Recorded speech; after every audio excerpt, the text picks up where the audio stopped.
الحمد لله رب العالمين والعاقبة للمتقين والصلاة والسلام على سيد الأنبياء والمرسلين خاتم النبيين محمد وعلى آله وصحبه أجمعين اما بعد۔ میرے دینی اور ایمانی بھائیوں، بزرگوں اور دوستوں، ہمارا عقیدہ ہے کہ دنیا میں جو نظام چلتا ہے وہ اللہ کے حکم سے چلتا ہے۔ دنیا پر ہر طرح کے حالات جو مسلط ہوتے ہیں وہ اللہ کی طرف سے مسلط ہوتے ہیں۔ پریشانیوں کو اللہ تعالیٰ اپنے بندوں پر مسلط بھی کرتا ہے اور ان پریشانیوں کو اللہ تعالیٰ دور بھی کرتا ہے۔ یہ ہمارا عقیدہ ہے اور اسی پر ہم لوگ جیتے ہیں اور اسی پر مرتے ہیں۔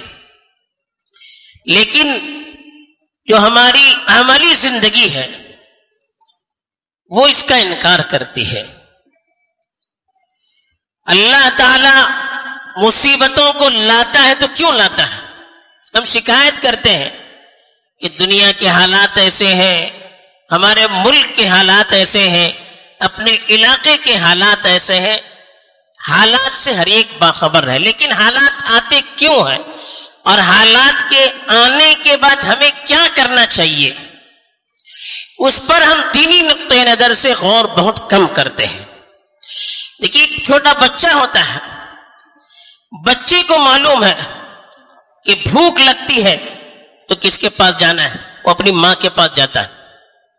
کوئی تکلیف ہوتی ہے اپنی ماں کے پاس دوڑتا ہے، اسے معلوم ہے کہ مجھے تکلیف ہوگی تو میری ماں اس تکلیف کو دور کرے گی، مجھے بھوک لگے گی، میری ماں اس بھوک کو مٹانے کے لیے اپنی طرف سے کوشش کرے گی۔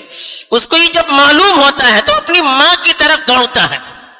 تو ایسے ہی ایک بندے کو، ایک مومن کو اپنے حالات میں اللہ کی طرف دوڑنا چاہیے۔ وَنَبْلُوكُمْ بِالشَّرِّ وَالْخَيْرِ فِتْنَةً وَإِلَيْنَا تُرْجَعُونَ۔ اللہ تعالیٰ نے خود فرمایا کہ اچھی اور بری آزمائشوں سے ہم آپ کو آزماتے ہیں، کبھی دے کر آزماتے ہیں، کبھی لے کر آزماتے ہیں۔ کیوں؟ لوٹنا سب کو ہمارے پاس ہے، میرے پاس آنا ہے، میری طرف رجوع کرنا ہے۔ اسی لیے اللہ تعالیٰ نے فرمایا کہ وَاسْتَعِينُوا بِالصَّبْرِ وَالصَّلَاةِ، ایمان والو صبر اور نماز سے مدد لیا کرو۔ دوسری جگہ فرمایا قد افلح من تزکا وذکر اسم ربہ فصلی، کامیاب ہوا وہ شخص جس نے دل کی صفائی کی، اللہ کو یاد کیا اور نماز پڑھا۔ تو اللہ تعالی نے ایک تو خود حکم دیا کہ حالات جب آئے، مصیبت جب آئے تو اللہ کی طرف رجوع کرنا ہے، اور اللہ کی طرف رجوع کرنے کا سب سے بہترین جو طریقہ ہوتا ہے وہ نماز ہوتا ہے۔ اور دوسری جگہ اللہ تعالیٰ نے فرمایا کہ کامیابی کے لیے ضروری ہے کہ آدمی نماز کی طرف اللہ کو یاد کرے اور نماز پڑھے۔ وجہ کیا ہے؟ بندہ جو سب سے قریب ہوتا ہے، جس حالت میں اللہ سے سب سے قریب ہوتا ہے، بندہ جس حالت میں اللہ سے سب سے قریب ہوتا ہے وہ نماز کی حالت ہے۔ حدیث میں اللہ کے رسول صلی اللہ علیہ وسلم نے ارشاد فرمایا اقرب ما یکون العبد من ربہ وہو ساجد، کہا کہ بندہ اپنے پروردگار سے سب سے قریب اس حالت میں ہوتا ہے جب وہ سجدہ کرتا ہے، اور سجدہ آدمی کب کرتا ہے؟ جب نماز پڑھتا ہے۔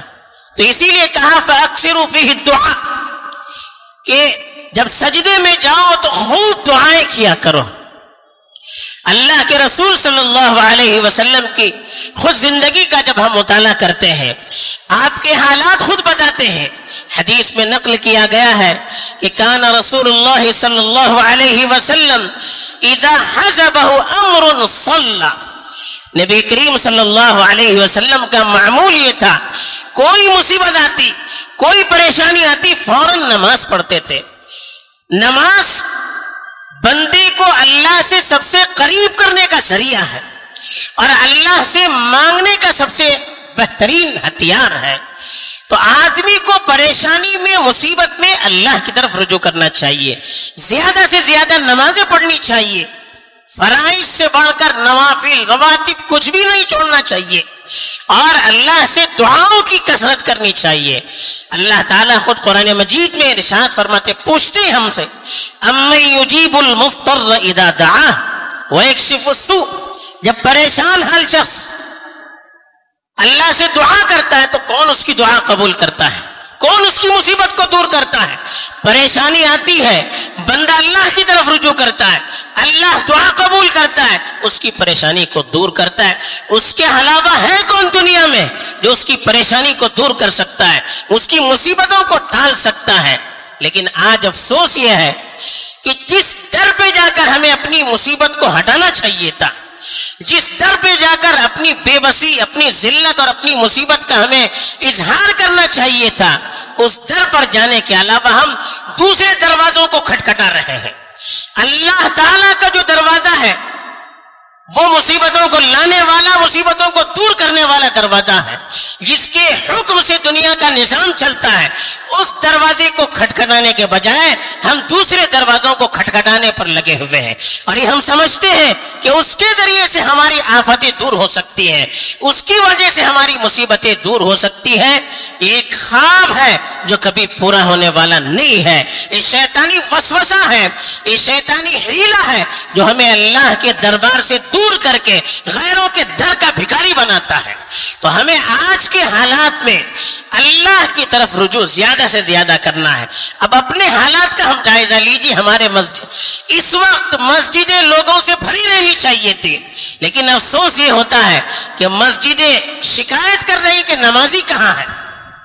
آپ فجر کی نماز میں جائیے، حالات معلوم ہو جائیں گے، کتنا ہمیں اللہ سے تعلق ہے، کتنا ہمارے دل میں درد ہے، کتنا ہم پریشان ہیں، یہ ہمیں فجر کی نمازوں سے معلوم ہو جائے گا۔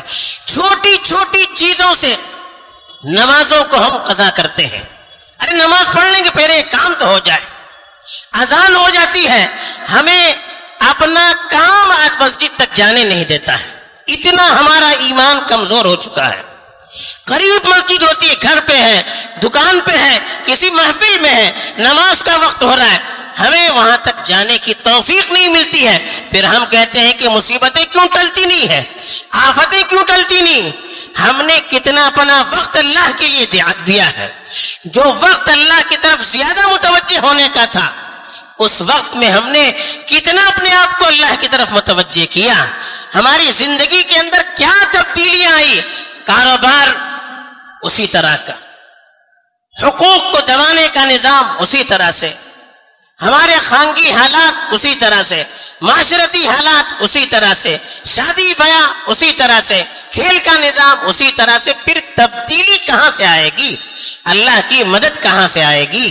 تو آج ہمیں دو چیزوں کی طرف خصوصاً توجہ کرنے کی ضرورت ہے، جس سے ہمارا اللہ سے تعلق مضبوط ہو سکتا ہے، جس سے ہماری مصیبتیں ٹل سکتی ہے، جس سے ہمارا ایمان بھی مضبوط ہو سکتا ہے۔